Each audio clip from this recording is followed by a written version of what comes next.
성경 공부는 바이블 1타. 네, 여러분 안녕하세요. 바이블 1타 김윤기 목사입니다. 오늘 룻기를 나눌 차례인데요. 룻기는 총 4장으로 이루어져 있고 분량이 짧기 때문에 단숨에 읽어나갈 수 있는 그런 성경책이죠. 그리고 많은 분들이 현숙한 여인 룻, 보아스를 만나서 뭔가 자기의 꿈을 이뤄낸 그런 아름다운 여인으로 받아들이고, 그래서 이런 남자를 만나고 싶다, 그런 사람들이 많이 읽는 그런 성경책이죠. 근데 혹자는 이런 얘기까지 합니다. 룻기가 성경 전체에서 문학성이 단연 최고라고 불릴 만한 그러한 책이다 라고까지 얘기합니다. 자, 룻기. 영어 성경에서는 루스, 히브리어에서는 루트 이렇게 발음합니다. 뭐 다 룻을 가리키는 단어죠. 누가 기록했는가? 제가 룻기를 좀 살펴보니까 룻기의 기록 저자가 굉장히 다양합니다. 학자들마다 의견들이 분분하다는 거죠. 크게 보니까 세 가지의 그룹으로 볼 수 있겠더라고요. 첫 번째는 이 사무엘이라는 저자입니다. 사무엘은 우리가 잘 아는 그 사무엘이 맞습니다. 탈무드나 초대 교부들이 이 사무엘을 저자라고 얘기를 하더라고요.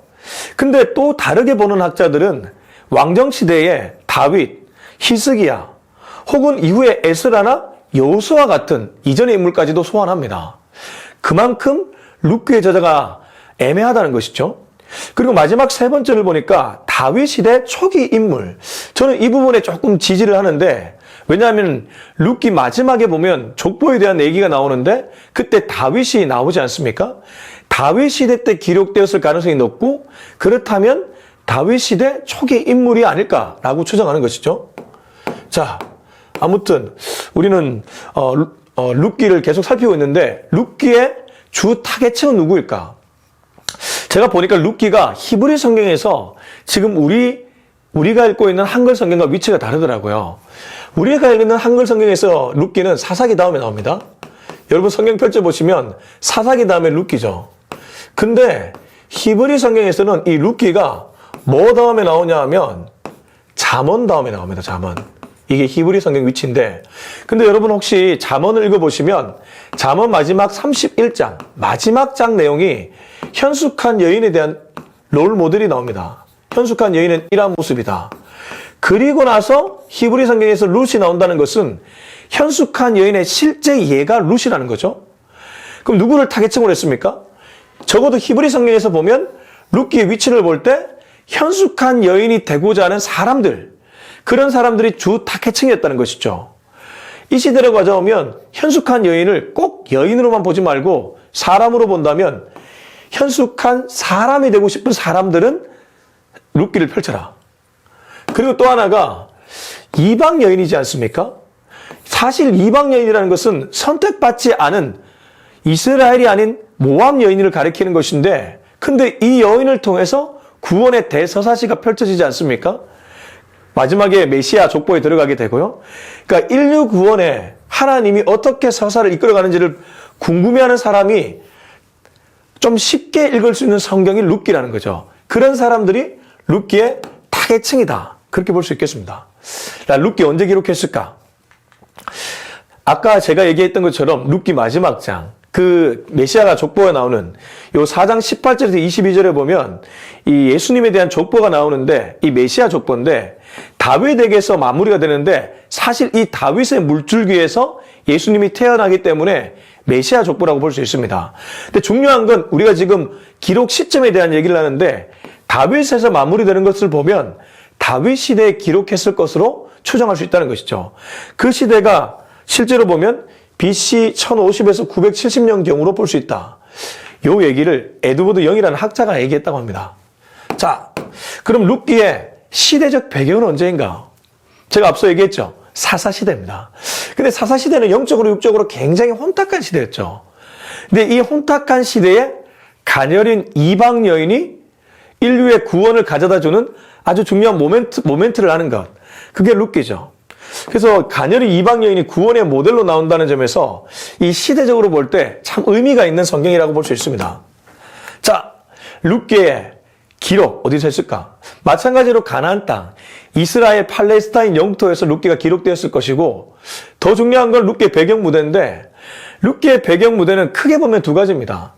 이 나오미를 필두로 한 엘리멜렉 가문의 고향인 유대 베들레헴, 그리고 룻의 고향인 모압. 그걸 지도로 보니까 요 베들레헴은 여기 있고 요단강으로 기준으로 이쪽에 있고 그리고 모압 땅은 이쪽에 있죠. 모압 땅은. 그러니까 요 두 가지가 룻기의 지리적 공간적 배경이라고 볼 수 있습니다. 근데 일로 가느냐 막 왔다 갔다 하는 게 룻기 전체에 펼쳐집니다. 그래서 룻기를 공간에 신경을 쓰고 보면 참 재미있습니다. 자, 룻기의 내용 가장 중요하다고 볼 수 있죠. 룻기는 무슨 콘텐츠를 갖고 얘기하고 있는가. 첫 번째는 룻의 결단이 나옵니다. 어떤 결단? 시어머니 나오미를 따르겠다는 결단. 사실 그거 쉽지 않잖아요. 남편 죽었죠? 시아버지 죽었죠? 시어머니를 내가 모실 필요가 없잖아요. 근데도 따라가죠. 그래서 2장에서는 룻의 효성이 나옵니다. 그 3장에서는 룻이 청혼을 받죠. 4장에서는 룻의 결혼이 나옵니다. 그러니까 그 내용을 보자면 룻의 결단, 룻의 효성, 룻의 청혼, 룻의 결혼. 이게 룻기 4장의 내용이다. 이 룻을 중심으로 해서 얘기한 것이고, 근데 이 룻기가 아까 제가 문학적으로 굉장히 의미가 있고 탁월하다는 얘기를 하지 않았습니까? 왜 그러냐니까 룻기는 다양한 각도로 읽어낼 수 있습니다. 첫 번째는 사람 프레임입니다. 사람을, 등장인물들을 중심으로 룻기를 풀어볼 수 있다는 거죠. 그리고 두 번째는 사건입니다. 룻기에 등장한 사건을 중심으로 룻기를 풀 수 있다. 자, 그럼 구체적으로 그걸 어떻게 얘기할 수 있을까? 먼저 사람 프레임입니다. 1장에 보면 나오미를 중심으로 나오미가 굉장히 고통을 받는 장면이 나옵니다. 스스로를 괴로운 자라고 표현하죠. 여기 그러니까 나오미를 가리키는 건데 이 나오미는 사실 나라고도 볼 수 있습니다. 나도 살아가면서 엄청나게 고통을 겪을 때가 있지 않습니까? 근데 2장에 넘어오면 죽지 말라고 내 옆에서 나를 위해 헌신하는 사람이 나타납니다. 이게 룻이죠. 헌신자. 룻. 2장이죠. 그리고 3장에 보면 이 가문을 건져내는 사람이 등장합니다. 그게 바로 구속자인데 보아스죠. 자, 그리고 마지막에 보면요. 나오미가 복양하고 이런 모습이 나오는데 가만히 보니까 다시 회복되어요. 그러니까 고통을 겪었던 나오미가 다시 회복된다. 달리 말하면 고통 속에 있는 내가 주변에 헌신하는 사람, 또 구속해주는 사람을 만나서 회복되는 과정. 이게 바로 룻기의 사람 프레임으로 풀어낼 수 있는데 가만히 보니까 이 전체가 구원의 과정과 매우 닮아있죠. 구원의 과정과. 그래서 이렇게도 볼 수 있고요. 두 번째는 룻기의 사건 프레임입니다. 이것도 참 재밌습니다. 룻기 1장의 전체 그림을 보면 죽음입니다. 나오미의 남편이 죽고 나오미의 두 아들이 죽죠. 나오미 입장에서는 얼마나 큰 고통인지 모르는데 죽음이 중요한 주제고 2장에 와서는 돌봄이 나옵니다. 누가 누구를 돌봅니까? 시어머니 나오미가 며느리 룻을 돌보는 것이 아니고 룻이 시어머니 나오미를 돌보죠. 이 시대의 고부 갈등을 좀 떠올리게 되는데 이 고부 갈등이 없이 너무 아름다운 모습이죠. 그리고 3장 가면 돌봄이 두 번째가 나오는데 이때는 보아스가 오히려 룻을 돌봅니다. 그리고 마지막 4장에 가면 새로운 생명을 얘기하고 있습니다. 사람이 탄생했다는 거죠. 죽음에서 시작했는데 생명으로 간다. 근데 그 생명으로 가는 여정 중에 돌봄이 있다. 돌봄. 근데 그 돌봄이 사람이 사람을 돌보고 사람이 사람을 돌보는데 특별히 보아스는 이 가문의 전체 구원자 역할을 한다. 이게 사건 프레임으로 풀어볼 수 있는 모습입니다. 자, 또 하나 중요한 게 있습니다. 룻기 3장에 대한 스토리입니다. 제가 룻기 3장을 주의하면서 이게 성경을 해석하면서 굉장히 큰 깨달음을 얻게 되었는데 3장에 보면 보아스가 기업 물을 권리에 대해서 기업 물을 권리의 1순위자와 얘기하는 장면이 나옵니다. 이거 굉장히 중요합니다. 여러분 지금 잘 따라오고 계시죠?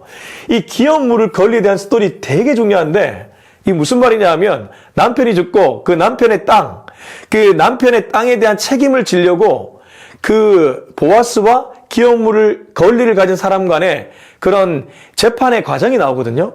근데 그때 1순위에 있었던 이 사람이 행사를 하지 않습니다. 그러니까 자기가 1순위에 있지만 희생하고 싶지 않으니까 자기 돈을 지불해서 이 가문을 살려내고 싶지 않으니까 그냥 실리를 선택하죠. 실리를.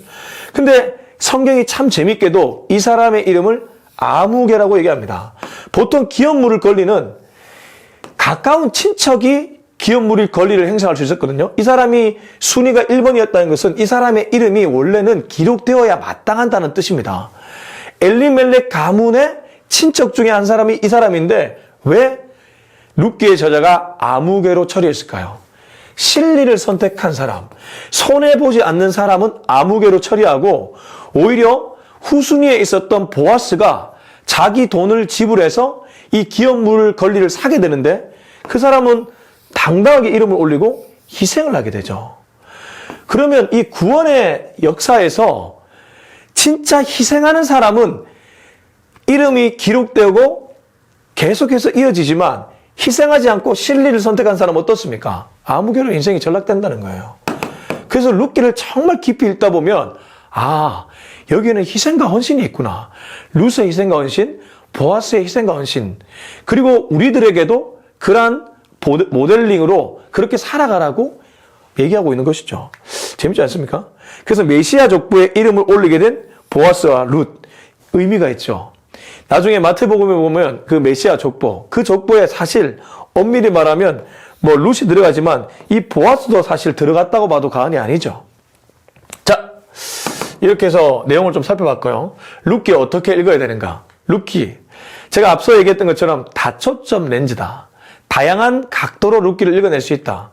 사람과 사건 프레임 얘기했고요. 구원의 여정, 이 부분도 얘기를 했고, 그리고 고부 갈등의 성경적 솔루션, 그렇게도 볼 수 있다. 룻기는 정말 다양하게 읽을 수 있습니다. 그냥 이러한 남편감을 만나면 좋겠다, 그 정도가 아니라 엄청나게 다양한 각도로 룻기를 읽어낼 수 있다는 것입니다. 자, 룻기 왜 읽어야 되고 기록 목적은 무엇일까?